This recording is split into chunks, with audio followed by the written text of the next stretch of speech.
Hi friends and family. This is the first in a series of videos that we're going to make for you to teach you how to take care of and to make sourdough, and then the things that you can do with your sourdough after it's made.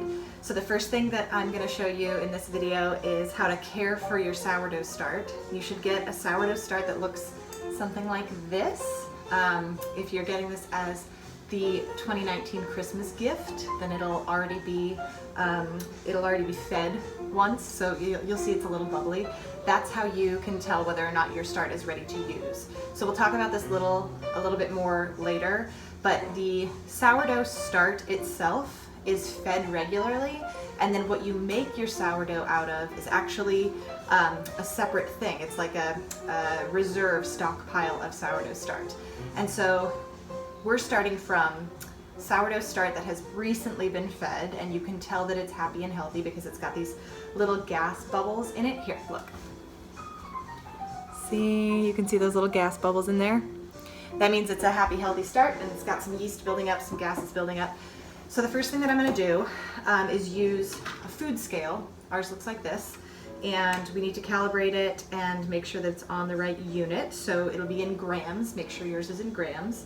And then we take, we use a mason jar, just a little one, and put it on the food scale, and we tear it out so that it doesn't recognize the weight of the actual container. And then to continue feeding your start, you'll take 10 grams of this gassy, gummy mixture and put that into your new container. Let's see, it's a little kind of gross and sticky and gooey. So that was a little too much. That was 14 grams. I'm going to take a little bit out. It's okay if it's off a gram or two. It's not a huge deal. So there we go. I'm at 11 grams. That's fine. And then we're going to add water and flour to that. That's all it takes to keep a sourdough start happy. So I'm going to tear this back out so that it no longer recognizes the weight of the start itself. And I'm going to get 50 grams of water. So what I like to do is just get a little measuring cup filled with water and just slowly pour that in to 50 grams of water.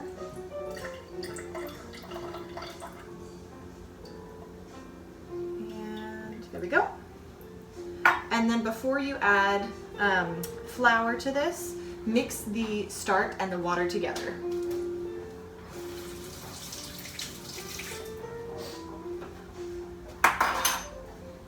So I'm going to take a spoon and mix this up together so that it's at least a little bit incorporated. It doesn't have to fully dissolve, but you want to make sure that it's a little bit incorporated. And then I'm going to add the same amount of flour to that. So 50 grams of flour. A good pro tip here is to get a measuring cup or measuring spoon for this part that's smaller than the mouth of the jar that you're putting it into. Otherwise it can get kind of messy. So I'm going to tear this back out and get rid of the grams on the scale, and then I'm going to add 50 grams of flour. Again, if it's 52 grams, 49 grams, it's not a huge deal. There we go. So, in short, it's 10 grams of your start, 50 grams of water, 50 grams of flour into a new container. You mix that up, you stir it up really well, make sure that it's really, really well incorporated. Put your lid over it, but when I say lid, I mean something that'll let the air in, so make sure it's not an airtight lid. We like to do a little piece of paper towel and then a rubber band around it. And then once that sits on your counter for 24, 36 hours, you'll want to do it again. So keeping a fed starter, it's like babysitting. It's like having a pet. It's a pet. So what you can do is take what's remaining of your sourdough start and put it into your stockpile, your reserve pile. And that can go in the refrigerator, and that doesn't need to be fed. It's good to feed it once a month, twice a month, but in the refrigerator it can last a lot longer, and it doesn't go bad. So I'm taking what was left of my old start and putting it into my refrigerator start, and that is considered feeding it. right? That's enough. That's as much as I need to do. So if you plan on making bread once a month, which I think you should, you don't need to worry about like extra feeding of this reserve start. If you're gonna go on vacation for a month, or if you're like, I don't need to do this right now, you can also put your start into the freezer. I've never done that, so I can't give you advice on that. But you can feed this instead of like, oh, I need to have a start that's alive and happy on my shelf in order to feed it. You can feed it separately by doing the exact same thing. Pull out 10 grams, feed it 50 grams water, feed it 50 grams flour, and put the whole thing back into your reserve jar, and it'll be good to go and happy. I also like to go in there, and when I do add new stuff to my start, I like to mix it around so that the stuff on the bottom that's been kind of sitting there unfed gets an equal access to that new good yummy flour. So that is it. That's how you feed your start and how you keep your reserve. And in the next video, I'm going to show you how to get your leaven ready. So when you're ready to make your bread, this is the first step of actually making the bread. Hi again, friends and family. So this is the first step in actually making a sourdough, a bread that you're going to be eating or using for other things. And it's called a levain. It's spelled L-E-V-A-I-N, I believe. So I always accidentally call it the Levain, but that's because I'm not French and I have no idea how to say that word. So I take my sourdough start that's been bubbling on the counter, and I use that to make the leaven. But you can also take the reserve that you have in the refrigerator, take your 10 grams out of that, add 50 grams of water, 50 grams of flour, wait at least a day, see if you've got the bubbles, and you can go from there. So this one I happen to have ready to go, but if you don't have one ready to go back to the previous video and make your countertop starter. So from this countertop starter, I am going to, in a medium-sized bowl, right? It's like the size of my head. I'm going to go ahead and use my food scale, and again, I'm going to make sure that it's on the right measurement, so it's got to be on grams. Put my bowl on top of the food scale and tear that out so that it goes back to 0. And then I'm going to take 27 grams from my start.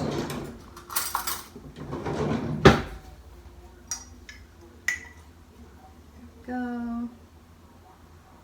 It's gooey. That is not quite.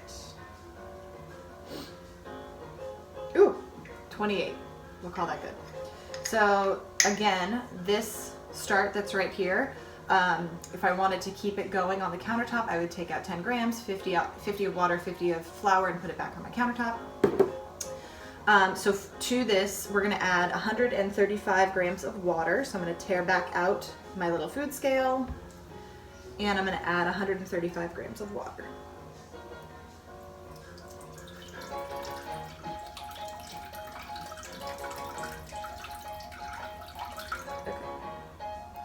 Okay. So I poured in 141 grams. Okay.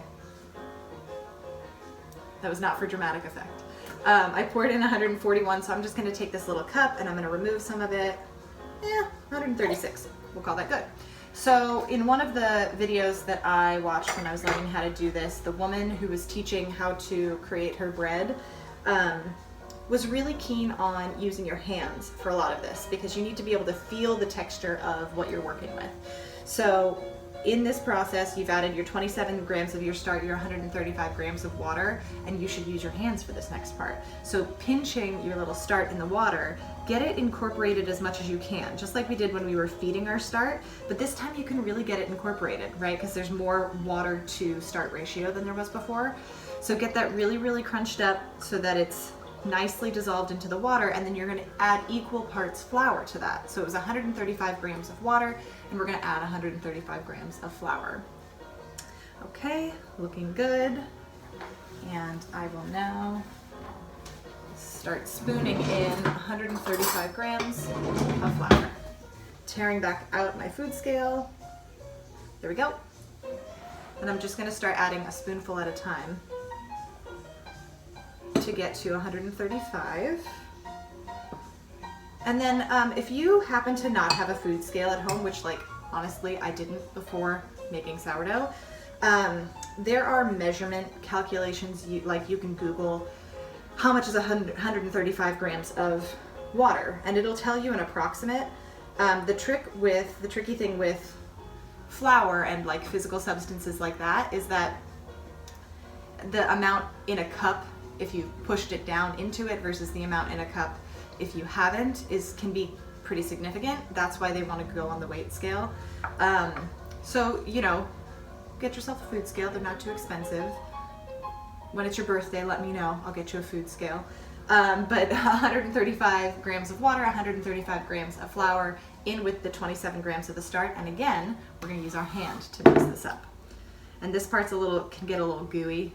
But I think she was right. I think the idea of really like being able to feel the texture of something helps you to understand better.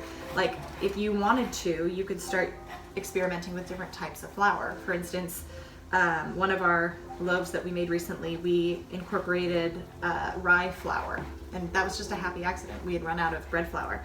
So when I was making that, I noticed that the dough was thirstier, right? It wanted more water. And so, you know, I used the exact measurements, 27, 135, 135, and then recognized that it seemed like it was a little too dry. And so I added a little bit more water and it turned out great. But that's just another reason why using your hands is really great. You want to be able to feel what the texture should look like and feel like. So this is that leaven. This is what it looks like.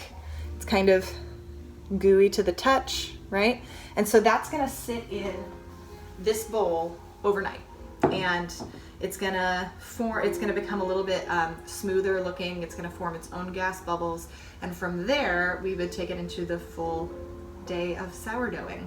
Hopefully that was helpful. Go back to the first video to learn how to put what you have left of your starter back into the mix. And here we go.